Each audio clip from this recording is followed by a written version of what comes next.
De-escalate, Rutendo. Okay. What does de-escalate look like, Mapong?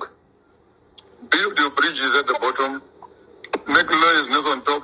Refocus on your bigger career and agenda on the national and African program. Shift your focus. It's the sickness of a honey badger. Once you bite, you don't let go. And even if you are biting, even if you are biting a stick, you are the kind that will die biting a stick only to discover that this thing you are biting is not biting.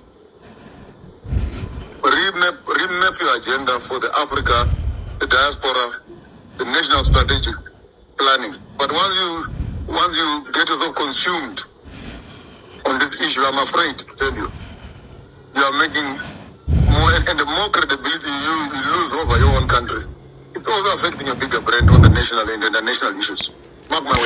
muri yezimbabwe chabvunduka zvatanga manje ndiri kunzwa kuda kuvhura hombe kana uchinge watosvika pana pari first time yako ndopa Coolian TV tell a friend kuti Coolian is online ende pacha manywa ende kana chinge ndasvika zveshuwa kana mapete anodona kumadziro nekuti ndikangoti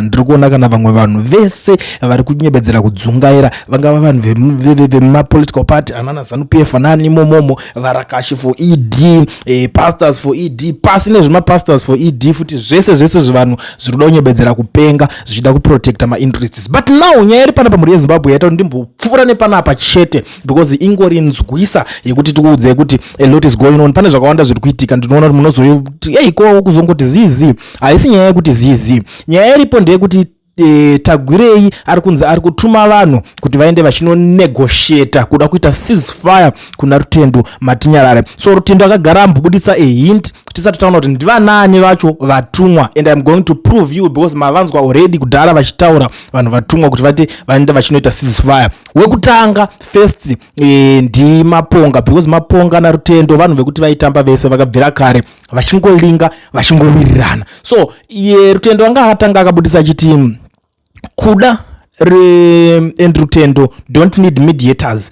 I need to put this in public domain. On a daily basis, I receive many people who came into my WhatsApp telling me that they have been sent by Kuda to speak to me. And I am sure that he also received the same from people saying I sent them to him. Kuda and I have each other's numbers. If we need to talk, we don't need any intermediaries. Please, guys, I know many see an opportunity to make money by being middlemen, and I don't blame you guys, but please leave us to deal with our differences on our own. Our fundamental difference is on Cap 3, not money. That doesn't require mediators. Ndo mashoko ari kubuda ari kutaurwa na Rutendo matinyarara ndita kuti vedu weta neta nekungoti munenge mchingoningirina because unogona kuenda zveshow kuna kuda ubvoti ndokwanisa kutaura naye mukomano mira ndinolingana naye because ndinozivana naye handiti uchitamira kuti pauchazokwanisa kugadzira that peace between them wotobuda wotosara nekamari wombijana uri kunzwisisa but uyu mukomana manje ane bitterness yakewo but handisi kutaura ine rude way yekuti Rutendo atsamwe but bitterness yaRutendo zvayo yagara iri pakuti iye ari kuti ndakashanda chinhu ichi ndakabvisa masanctions handiti ndabvisa masanctions imimi maakutoti hanzi nini ndiri kutoda kutokunetsai ndikutomakutononga ndikutokuextortai kutanga ndikuda kurowa extortion ndichida kutokutorerai mari dzenyu pasina zvandaita ende vanhu vacho vanga vakawirirana vanozivana the way yavaizviitira but nyaya inozoitika ndeyekuti Kuda manje kuti achibudisa mari zviri kumunetsa manje ndezvekuti iye pachake Kuda achiripo pamasanctions Munangagwa nemukadzi wake varipo pamasanctions saka hona nyaya inonetsa ndopakunzonzi masanctions akasara but ari pama-individuals saka vakomana vachiti iwo enda unotorwa basa vanga vakatarisira kuti ivo pachavo sema-individuals masanctions achabviswa pavari ndobva vabviswa masanctions mamwe epanyika kwete ari pavanhu vari munyika ndo pane problem hombe yaRutendo na Kuda Tagwirei saka zvadaro manje ndo pari kuzouya vanhu vari kubudikira vachitaura nyaya vachiti iwo shamari tozodai so dai magara mataurirana dai magara maonesana hona Kuda munhu atori bo chichi uyu ndo pari kuti inini hangu please handidi kuizwa nyaya iyoyo nekuti hondo hombe yatinayo sofa hanzi nyaya yangu naKuda payanetsera izvezvi nyaya yekuti tiri paCap 3 ndo pane new battle between Rutendo matinyarara and kuda Tagwirei. Yesterday I saw a video, that young man Tungwarara angari, maybe he was somewhere like, if I'm not mistaken, kuna City Sports Center because ndakona inside building rere ndakataka kuriziva andizo followers wangu zma programs zozo vanenge vachiita zvekusanpia because it's none of my business. Ndinenge ndichida kungonzwa kuti asi pakangonzi cable 3 ndida kunzwa kuti vanga vachisimbisana kuti anga akagadha nema veterans. Guys, listen, the Zimbabwe aizi yema war veterans. No, my war veterans vangofanana nevanhu vatori vatitorimo munyika vetiri munigirikini zveso. It's like your parents who are in Zim, your brothers and sisters semanigirikini, anditi newe futi wewe like us here in diaspora, we are just the same nema war veterans. Chazosiyana manje ngoti vakatoonawo zvaitoitwa nevarungu panguva yacho vakatadza kuirira nazvo ndobva vajamuka vakaita hondo. That is the same thing. Aisi nyaya yekuti it's a big deal stereke yekutoti pamwe munonzi mawo veteran because vakatonyatsorwa basa chachero kuti nyika yacho itosununguka vakatofa mufunge. But ava vazosara vakonzi saka toda kuti mari yanga ichiita ma election ibviswe ibhoya kwamura mawo veterans. No, mari yenyika ndeyenyika. Imeme mawo veterans maifanira kugara mawo pashare yavo.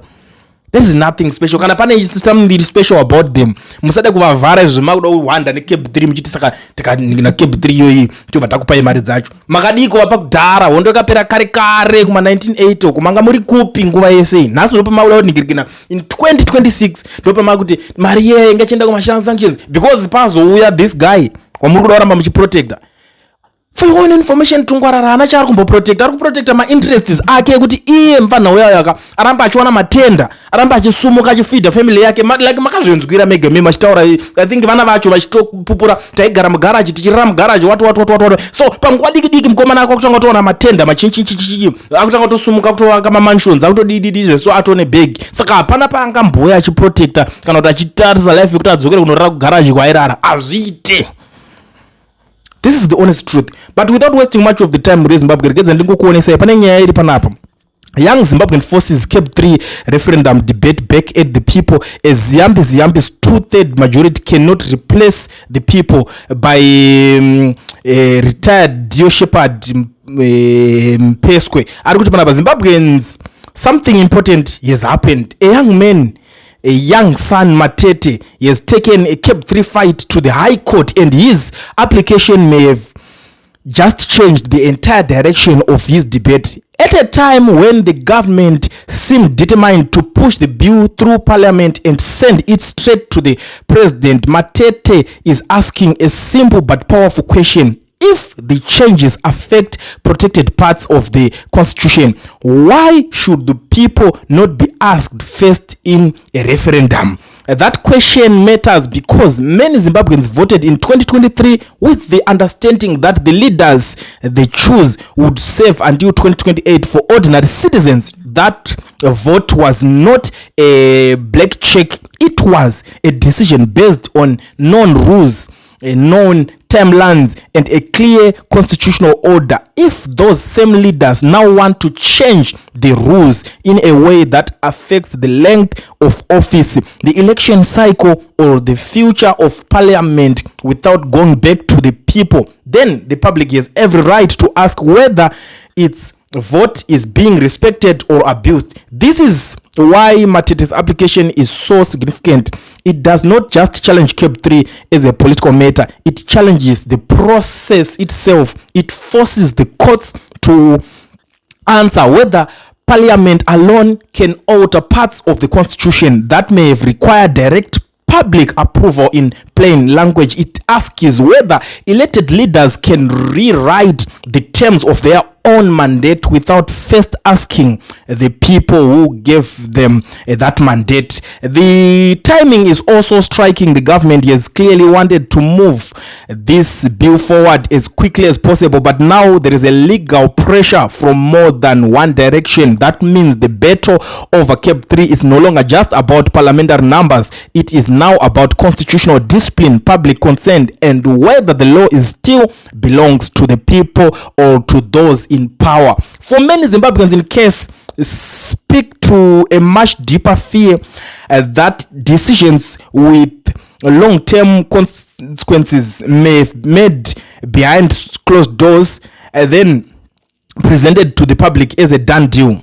That is why the demand for a referendum is so important. It is not a basicality, it is the difference between rule by the people and rule over the people. This matter also places the courts under the spotlight. Zimbabweans will be watching closely to see whether the judiciary protects transparent and constitutional order, or whether it allows power to move ahead without proper public consultations. In moments like this, the courts are not just deciding a legal question, they are deciding whether the constitution still has meaning in practice. The truth is simple. When leaders want to change the rules that govern the people's future, the people must be asked. Anything less would weaken trust, weaken Zimbabwe, and weaken every vote that brought those leaders in the office. Cap 3 is no longer just a bill. It is now a test of whether Zimbabwe's government architecture still answers to the people. But we all know they don't respect people, they don't respect the constitution. That's why vachingoita yese.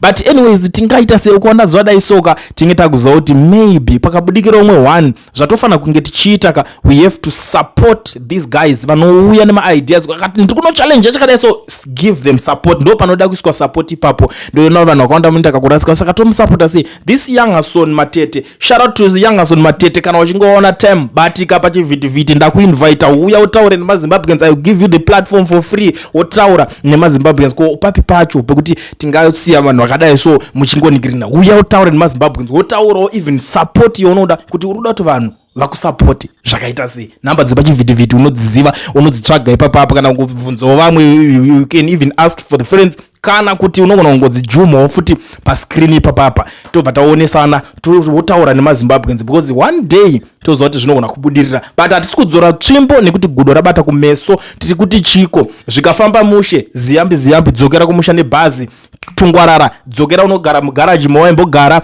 Ana kazembe vakomana munoziva kwamakabva mese bima atidona unonyebedzera kudzungaira nevamwe vese vanoita basa rekuita se rekutora mari zvimwe zviya ana chivhayo modzokera kwamanga mumbori kare kwese kuya muchiita zvinhu zvenyu. Hamene kuti waimboitawo nezveiwewewo kana kuti unenge wakudzokera kunonyorera form 4 here kuti zvinhu zvitange kuti ngabhozi panenge patoshata zveubillionaire zvitsezvo muchazvibvunza ende muchazvidemba. Saka ndo nyaya iri panapa muri yeZimbabwe. I don't want to waste much of the time ndichiramba ndichingobumura ndichitsemura ndichienda, asi tiri kuti patava ndipapo.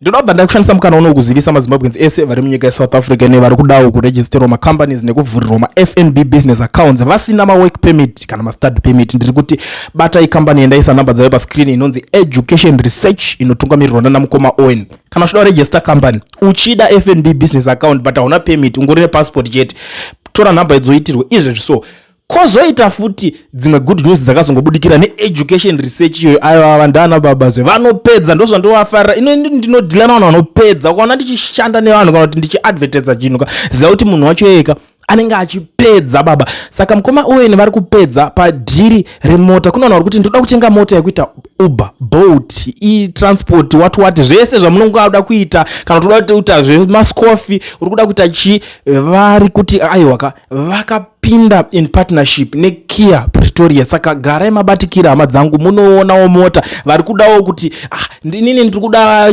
construction vehicle, munoda zvimaKia zvakasimba, oro munoda chi, bata ifuti namba dzaMukoma Owen Education Research vanokwanisa kukonza kuti nyaya dzemota idzo yakona kungotenga mota usinoenda kumaconsultant. Mangwana munozotanga kuchema futi mofamba mbiri isina basa. Mazimba ari kufamba nezvikorokoro mujoni muno. Stop that nonsense. Bata Education Research moitirwa zvinhu izvi vakomana. Hatidi kuti mangwana mozosaririra pazvinhu izvi anditi murambe muchingori vanhu kumashure aiwa kanai. Saka garai mabata Education Research. Kana uchitone hama yako iri kuzoda kutenga mota, mupe namba dzeEducation Research umudza kuti ava ndo maconsultants vechimanje vari kupedza basa iri. Anditi unozodei mangwana, usazoti anda kutipira.